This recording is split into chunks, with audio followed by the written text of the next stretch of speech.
My name is Kenyon Shutt, and I'm an engineering student at Mizzou, studying automated manufacturing and materials science. Over the past few months, I've been working on the ECBot, or the Electrochemical Robotic Platform.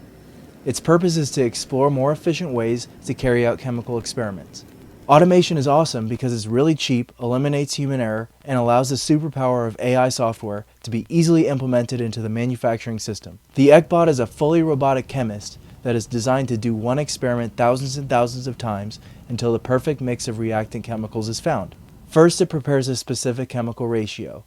Then it actually does the experiment. Next, the results of that trial are analyzed and fed into a machine learning algorithm which analyzes that data, changes the experimental parameters slightly, and repeats.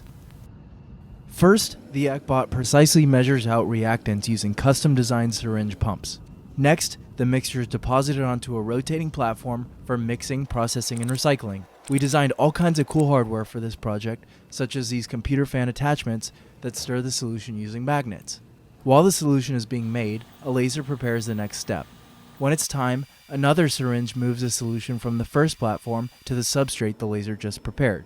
Next, a custom reactor is used to analyze the electrochemical properties of the product. The results of this process are measured and fed back into the AI, which then suggests a new ratio to try for the next iteration.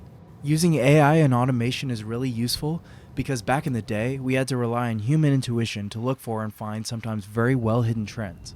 It turns out that AI and machine learning is not only significantly more accurate than humans are, but it's also much faster and doesn't get paid by the hour.